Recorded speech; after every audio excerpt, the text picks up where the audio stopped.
Pagtapos ng trabaho mga dre, bili naman ng tubig. Wala na rin pala kaming itlog. Kaya emergency, kailangan mag-grocery. Dami mga naka-sale na kung ano-ano. Pampasexy. Sana sale yung tubig. Uy, ano kaya to?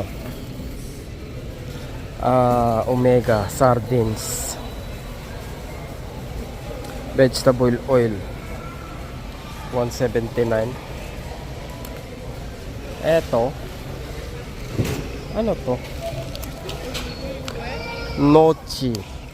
Gnocchi Italian mga dreno. Potato, $2 na lang. Pero hindi yan ang pupuntahan natin. Ay, hindi pala yung bibili natin. Oh, itlog. Itlog. Saging pala, saging. Kailangan natin kumuha ng saging. 69 cents.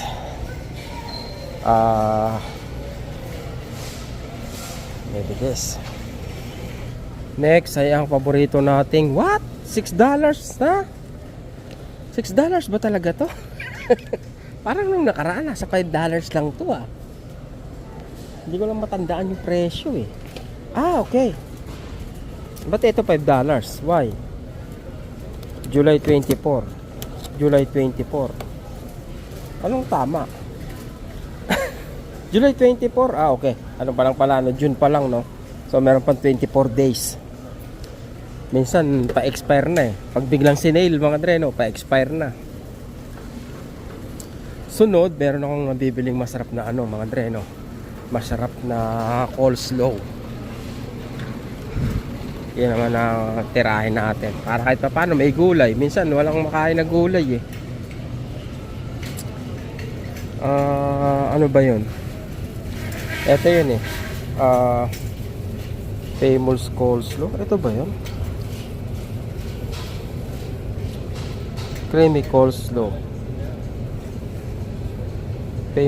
Ba't may famous coleslaw pa? Ano tawag dito? Maasim na maasim yata yun Dapat yung creamy lang. Tapos itlog. Asa ng itlog? Nung nakaraan nag-sale yung chicken $14 dalawa. Yung binibili ko nung nakaraan $14 isa lang mga dreno. Kaya nag-sale kumuha na ako ng 3. Di 6 na piraso na yon, di ba? Minsan nandito yung mga naka-sale Eto salmon 14. Kaya lang di naman ako hindi ako mahilig sa salmon. Mura na ba to? $9.69. Parang marami pa kaming chicken mga dreno. Ito magkano to? $10. Mahal to, mahal. Ito mura. Dami na ito. Parang mura nga yun. Pero yung itlog, asan yung itlog?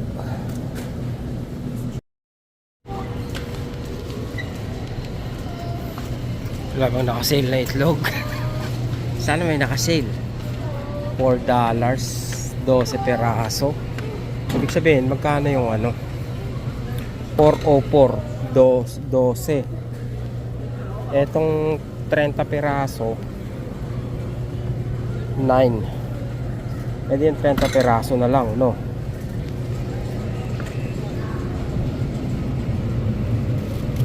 Patayin dalawa.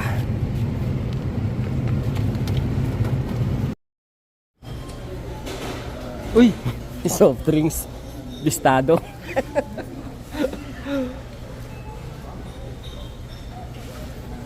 Doon ako magbabayad ng tubig mga dreno. Kumuha rin pala ako ng Eto, dalawa. Ang mahal pag hindi naka-sale mga dreno. 5.29 ba yun? Eto. Tapos eto, $5 din to mga dreno. Magastos sa tubig.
matulak yan.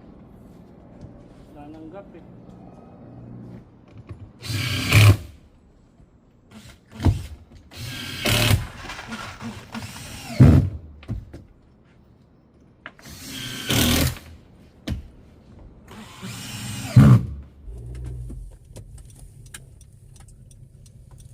Morning mga dre.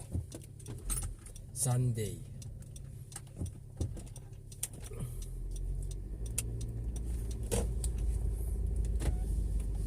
Meron kaming driving lesson. Bago kami mag part-time, meron kaming driving lesson mga dre. Hopefully matapos na pala namin ngayon yung deck. Pagtapos namin ilagay yung mga kulang na plywood, punta tayo sa Home Depot rin. Tingnan natin yung yung pintura. Pero after natin may ikabit na. Yun na lang kulang.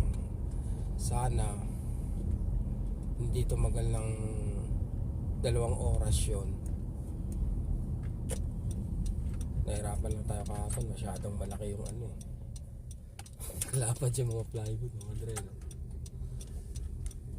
Dito kami sa sa plaza magda-driving ng ayaw ko kung mga 1 oras siguro. First time mo hawak ng sasakyan, diba?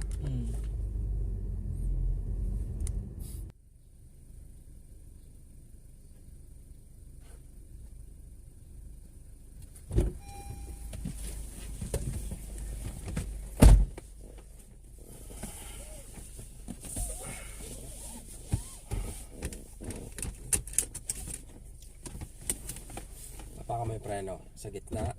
Iyan ang preno, di ba? Tapos ipindutin mo tong pindot. Hindi pa ganun. Pindot yan. Tapos pindutin mo to. Tapos lagay mo sa D. Oh. Tama na ba? Oh, sige. Yan, tansya mo lang yung hindi ko pa yan. Tansya mo lang yung tapak ba.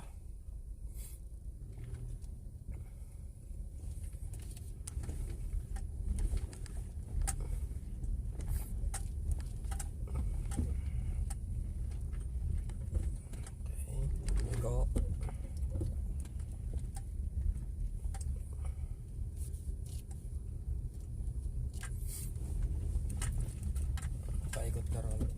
Sige, ligo. Okay, sige. Ang lambot pala na ito. Oo, kaya dahan-dahan lang ang tapak. Kaya dapat doon ka muna masanay. Naalala ko una kong drive kasi nasanay ako sa forklift mga dre, no. Di pinadrive ako ng chewing ko ng sige, ikot lang tayo. Pinadrive ako ng chewing ko ng anong tawag yan, ng sasakyan niya. Pag preno ko, nasanay ako sa brake ng forklift, masyadong malalim. Pag preno ko sa sasakyan, no, halos humampas yung mukha niya sa dito sa dashboard eh.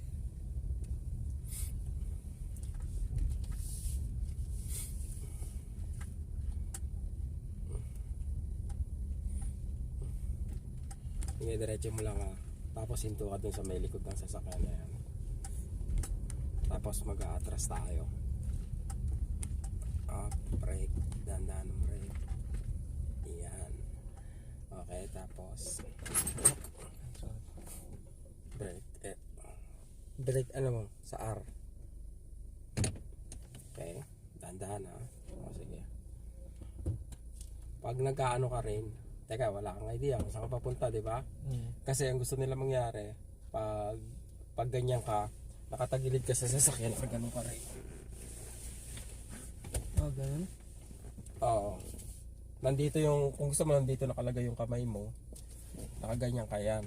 Saan ba pupunta? Basta diretso lang. Dahan-dahan mo lang. Diretso lang. Alam ba, sabi mo diretso ka lang. Mabilis ka eh. Huwag mo nang halos. Pangasukin natin yung dito. Kasi i-require sa driving school, mabilis ka masyado. Huwag mo masyadong tatapakan yung silinyador. Tingnan mo naka-straight ka, di ba? Subukan mong umatras, magpa-park ka doon. Sa dulo? O, yung isa na yun, may guhit na yun. Tandaan lang, huwag ka Teka, mabilis hindi ko nga magpa-atras ka. Masasanay ka rin yan, Ayan na, ayan ka na. Mabilis ko. Di ba? Masyado ka mabilis. Na lambot. Kumbaga kahit atras abante lang. Kaya nga yun sabi ko sa iyo, na una gusto kong makabisado mo yung sasakyan. Sige, doon ka sa kabila. Meron pang isa, di ba?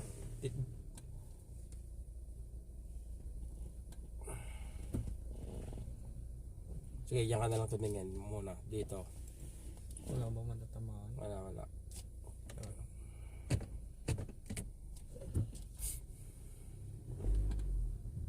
Yun. Oh, teka lang. Park muna. Paano muna Ang una, park muna. No. Itong parking brake pala. Parking brake muna. Ito? Hilay mo. Yan. Tapos, tsaka mo ilalagay ito sa sa park. Kasi, dapat kaya... Okay, tanggalin ko yung pa ako. Oo. Sige. Okay na yan. Tanggalin mo na. Pag magpa-park ka, dapat parking brake muna rin palagi. Okay? Pag hihinto ka na. Halimbawa, galing ka sa drive, di ba? Parking brake muna bago mo ilagay sa parking sa P. Tama. Paano? Brake, di ba? Di ba naka-brake ka? Tapos di ba? naka-park ako, di ba? Hindi, let's say galing ka sa pagdadrive, okay? Galing ka sa pagdadrive. Di ba? Tapos bumreno ka. Pagka preno mo, pag papatay mo na yung sasakyan, doon na yung lokasyon mo, parking brake. Parking brake muna bago mo ilagay yung cambio sa P. Tama ba mga dre? Hindi ko ma-explain masyado, pero dapat yung muna, parking brake bago yung simple brake na lang. That's our lesson for today. Ngayon magbe-breakfast na para magpunta sa trabaho after.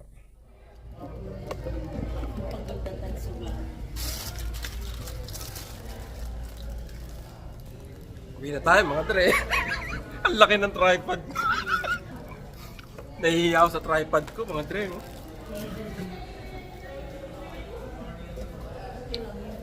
Okay, yan na. Andito kami sa Team Hortons mga dre, kasi kaka-live lang namin sa sa Spot Pinoy. We're on the spot.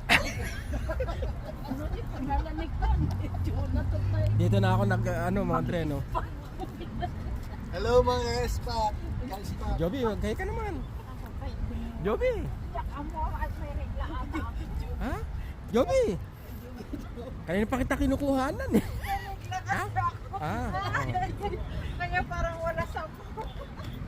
Kala ko menopause ka na. Hindi pa. Sabi ka naman. Oh, wala ko sa ayos talaga sa akin. Breakfast bukas Tagal-tagal na ako din nakakapasok dyan mga dre kasi pasok dyan eh. Pasok. Oo. Saan ba? Yung pala. Kala ko nandun na naman ako nakapark sa labas eh. Alas ngayon lang tayo inaabot ng ganitong oras dito.